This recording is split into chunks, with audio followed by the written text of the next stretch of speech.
ओम शांति। अज है 24/5/2022 दी साकार बाप दादा जी दी मुरली। अज बाप दादा जी ने आख्या, मिठे बच्चे, बाप ही सतगुरु रूप विच तुहानू बच्चियां नू गारंटी देंदे सन। बच्चे, मैं तुहानू अपने नाल वापस ले जाण दे लई आया सां। यह गारंटी कोई देधारी नहीं दे सकते। अज दी मुरली दा प्रश्न हैगा, तुसी बच्चे यह कथा जिहड़ी सुन रहे हो यह पूरी कदों होवेगी?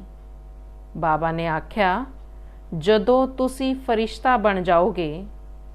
कथा सुनाई जांदी है पतितां नूं। जदों पावन बन जांदे सन कथा दी फिर जरूरत नहीं रहिंदी। इस लई सूक्ष्म वतन विच पार्वती नूं शंकर ने कथा सुनाई। यह कहना भी रोंग सन। दूजा प्रश्न हैगा अज, शिव बाबा जी दी महिमा विच किहड़े शब्द राइट सन और किहड़े रोंग? उत्तर हैगा, शिव बाबा नूं अभोगता, असोचता, करण करावण हार कहना राइट सन। बाकी अकरता कहना राइट नहीं, क्योंकि वह पतिता नूं आके पावन बनांदे सन। गीत हैगा, छड्ड भी दे आकाश सियासन, इस धरती ते आ जा रे। ओम शांति। यह सन बच्चियां दी पुकार। बाबा साडे लई आओ, आके सानू इस दुख दी दुनिया तो छुड़ाओ, क्योंकि असी फिर तो रावण राज विच दुखी होए सां। फिर तो माया दा परछावां साडे ते पै गया है। अर्थात 5 विकार रूपी रावण ने सानू बहुत दुखी किया है। रिस्पॉन्ड विच बाप आखदे सन, बच्चे यह तां मेरा नियम है, यह मैं जरूर आना हाँ और आके तुहानू पावन बनाना हाँ। हाँ बच्चे, जदों जदों धरती ते भारतवासी बिल्कुल भ्रष्टाचारी दुखी बन जाते सन, किन्ने गुरु करते सन सदगति दे लई, परंतु वो किस दी भी सदगति तां नहीं कर सकते। सारे अन्यां दी लाठी तां एक प्रभु ही सन। पहला पहला बाप जन्म देंदे सन, अर्थात एडोप्ट करते सन। गुरु सदगति करते सन। हुण तां कोई सदगति करदे ही नहीं, ना कोई बाबा सन। हुण तुसी कह आखदे हो परम पिता परमात्मा साडा बाप भी हैगा, गुरु भी हैगा। उस एक नूं ही सतगुरु सत बाप आख्या जांदा है। ओह सन सत बाबा, उस नूं ही सुप्रीम आख्या जांदा है। सतगुरु भी आखदे सन, नाल ले जांदे सन, गारंटी करते सन। और कोई गुरु गारंटी नहीं कर सकते कि असी तुहानू आत्मावां नू वापस नाल ले जावांगे। ओह जानते ही नहीं।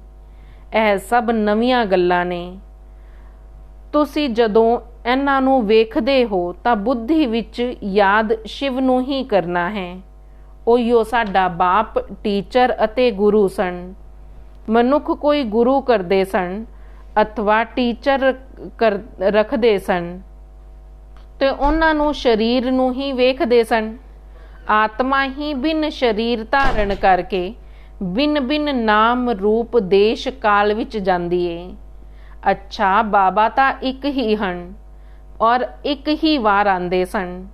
ओह तां कदे भी पुनर्जन्म नहीं लैंदे। संस्कार ते आत्मा विच रहिंदे सन। ओह जद शरीर धारण करेगी तां ही तां वर्णन करेगी ना। तुसी बच्चे बाप जी दी महिमा गांदे हो। ओहिओ निराकार भी सन, कदे साकार शरीर लैंदे नहीं। शिव दा अपना शरीर तां हुंदा ही नहीं, परंतु उसनू ज्ञान दा सागर पतित पावन आखदे सन। सतगुरु सन, बाबा भी सन, राजयोग भी सिखांदे सन। जो ब्रह्मांड दा अते सारे विश्व दे मालिक सन, ओहिओ स्वर्ग दा मालिक सानू आके बनांदे सन। शरीरधारी तां कोई भी बना ना सकन। ਸਿਵਾਏ ਬੱਚਿਆਂ ਦੇ ਬਾਪ ਨੂੰ ਔਰ ਕੋਈ ਵੀ ਜਾਣਦੇ ਨਹੀਂ। ਤੁਸੀਂ ਆਖਦੇ ਹੋ ਪਰਮਾਤਮਾ ਸਾਨੂੰ ਆ ਕੇ ਪੜ੍ਹਾਉਂਦੇ ਸਨ, ਤਾਂ ਕਹਿਣਾ ਚਾਹੀਦਾ ਹੈ ਇਹ ਤਾਂ ਕੋਈ ਸ਼ਾਸਤਰਾਂ ਦਾ ਗਿਆਨ ਨਹੀਂ ਹੈਗਾ। ਇੱਥੇ ਨਿਰਾਕਾਰ ਪਰਮਪਿਤਾ ਪਰਮਾਤਮਾ ਸਰੀਰ ਵਿੱਚ ਆ ਕੇ ਸਾਨੂੰ ਪੜ੍ਹਾਉਂਦੇ ਸਨ ਅਤੇ ਸ਼ਿਵ ਜਯੰਤੀ ਵੀ ਗਾਈ ਜਾਂਦੀ ਏ। ਗੀਤ ਵਿੱਚ ਵੀ ਆਖਦੇ ਸਨ ਰੂਪ ਬਦਲ ਕੇ ਆ ਜਾ, ਤਾਂ ਫਿਰ ਕਿਸ ਸਰੀਰ ਕਿਸ ਰੂਪ ਵਿੱਚ ਆਵੇ। ਤੁਹਾਡਾ ਤਾਂ ਹੈ ਕਰਮ ਬੰਧਨ ਦਾ ਸਰੀਰ। ਚੰਗੇ ਕਰਮ ਤੋਂ ਚੰਗਾ ਪਦ, ਬੁਰੇ ਕਰਮ ਤੋਂ ਛੋਟਾ ਪਦ ਮਿਲਦਾ ਏ। ਇਸ ਲਈ ਇਹੋ ਜਿਹਾ ਕੋਈ ਵੀ ਕਰਮ ਨਹੀਂ ਕਰਨਾ ਜਿਸ ਤੋਂ ਪਦ ਕਮ ਹੋ ਜਾਵੇ। ਮਨੁੱਖ ਤਾਂ ਪੁਨਰ ਜਨਮ ਵਿੱਚ ਜ਼ਰੂਰ ਆਉਂਦੇ ਸਨ, ਬਾਪ ਪੁਨਰ ਜਨਮ ਨਹੀਂ ਲੈਂਦੇ।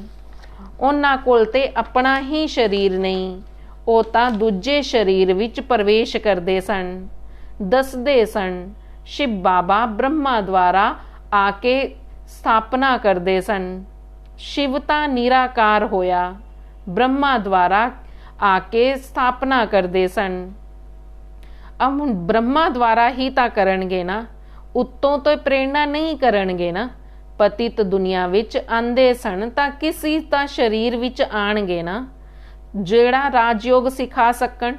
ਤੁਸੀਂ ਬੱਚੇ ਜਾਣਦੇ ਹੋ ਬਾਬਾ ਹੁਣ ਆਇਆ ਹੋਇਆ ਏ, ਅਸੀਂ ਉਹਨਾਂ ਕੋਲੋਂ ਹੀ ਸੁਣਦੇ ਹਾਂ।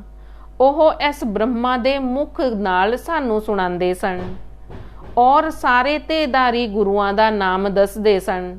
ਤੁਸੀਂ ਜਾਣਦੇ ਹੋ ਨਿਰਾਕਾਰ ਸ਼ਿਵ ਬਾਬਾ ਸਾਡਾ ਬਾਬਾ ਏ।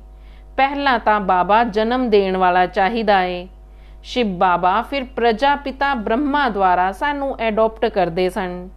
ਪ੍ਰਜਾਪਿਤਾ ਨੂੰ ਕੁੱਖ ਦੇ ਤੋਂ ਇਤਨੇ ਬੱਚੇ ਹੋ ਨਹੀਂ ਸਕਦੇ, ਜ਼ਰੂਰ ਮੁਖ ਵੰਸ਼ਾਵਲੀ ਹੀ ਤਾਂ ਹੋਣਗੇ ਨਾ। ਪ੍ਰਜਾਪਿਤਾ ਬ੍ਰਹਮਾ ਦੇ ਤਾਂ ਅਥਾਹ ਬੱਚੇ ਸਨ। ਬ੍ਰਾਹਮਣ ਕੁਲ ਦੇਖੋ ਕਿੱਡਾ ਵੱਡਾ ਏ।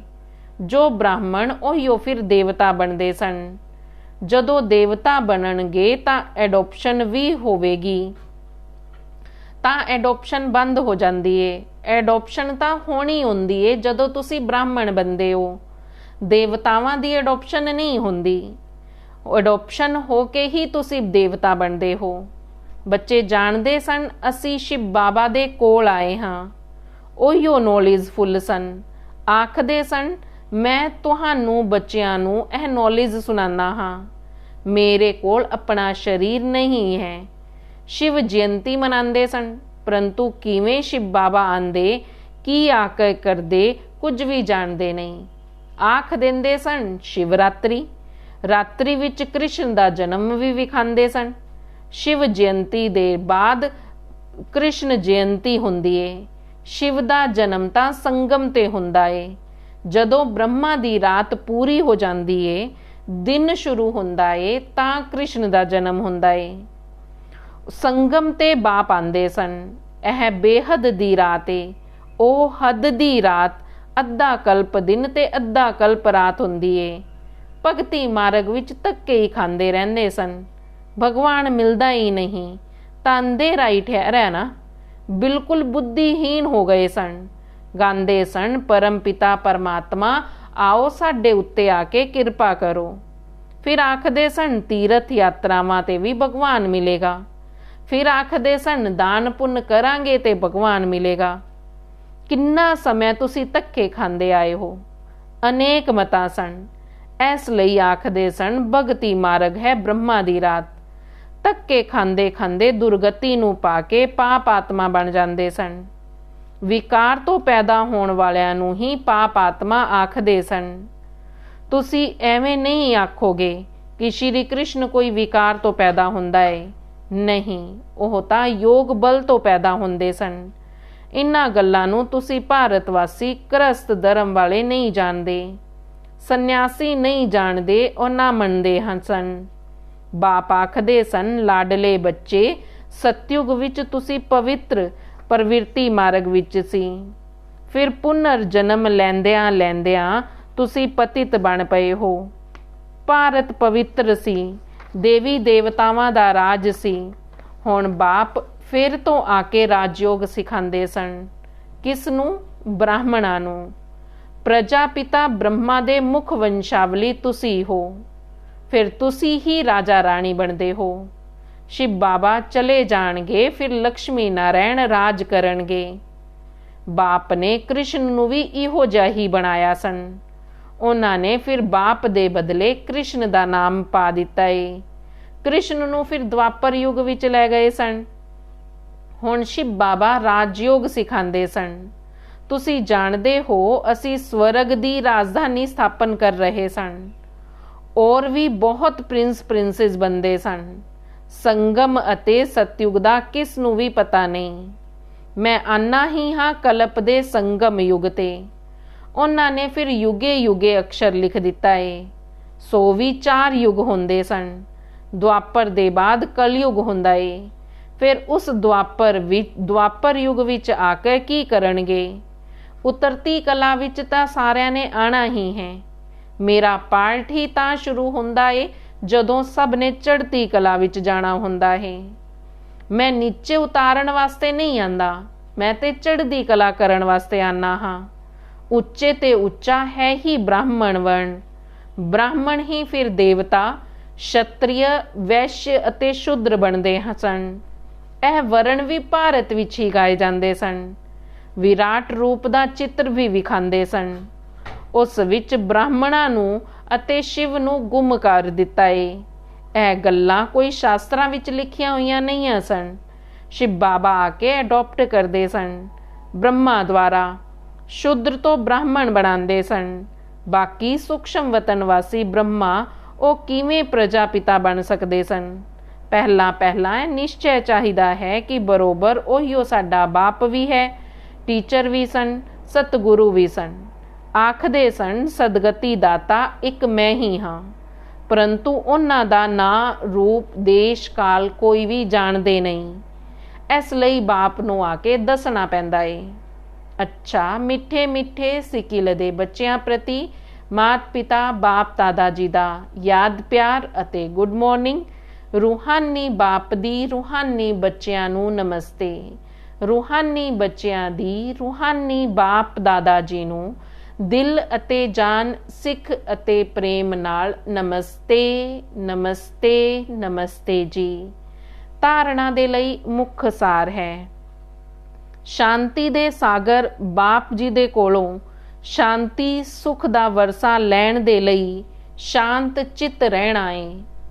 ਕਦੇ ਕਿਸੇ ਨੂੰ ਦੁੱਖ ਦੇ ਅਸ਼ਾਂਤ ਨਹੀਂ ਕਰਨਾ। ਕਦੇ ਆਪਸ ਵਿੱਚ ਨੂਣ ਪਾਣੀ ਵੀ ਨਹੀਂ ਹੋਣਾ। ਬਾਪ ਸਮਾਨ ਅੰਨਿਆਂ ਦੀ ਲਾਠੀ ਬਣਨਾ ਹੈ। ਬਾਪ ਦੀ ਮਦਦ ਲੈਣ ਦੇ ਲਈ ਨਿਸ਼ਚੈ ਬੁੱਧੀ ਬਣ ਸੇਵਾ ਕਰਦੇ ਰਹਿਣਾ ਹੈ। ਅੱਜ ਦਾ ਵਰਦਾਨ ਹੈ, ਇੱਕ ਦੇ ਪਾਠ ਨੂੰ ਸਮ੍ਰਿਤੀ ਵਿੱਚ ਰੱਖ ਤਪੱਸਿਆ ਵਿੱਚ ਸਫਲਤਾ ਪ੍ਰਾਪਤ ਕਰਨ ਵਾਲੇ ਨਿਰੰਤਰ ਯੋਗੀ ਭਵ। ਤਪੱਸਿਆ ਦੀ ਸਫਲਤਾ ਦਾ ਵਿਸ਼ੇਸ਼ ਆਧਾਰ ਅਤੇ ਵਿਸ਼ੇਸ਼ ਸਾਧਨ ਸਨ। ਇੱਕ ਸ਼ਬਦ ਦਾ ਪਾਠ ਪੱਕਾ ਕਰ ਲਿਓ। ਤਪੱਸਿਆ ਅਰਥਾਤ ਇੱਕ ਦਾ ਬਣਨਾ। ਤਪੱਸਿਆ ਅਰਥਾਤ ਮਨ ਬੁੱਧੀ ਨੂੰ ਇਕਾਗਰ ਕਰਨਾ।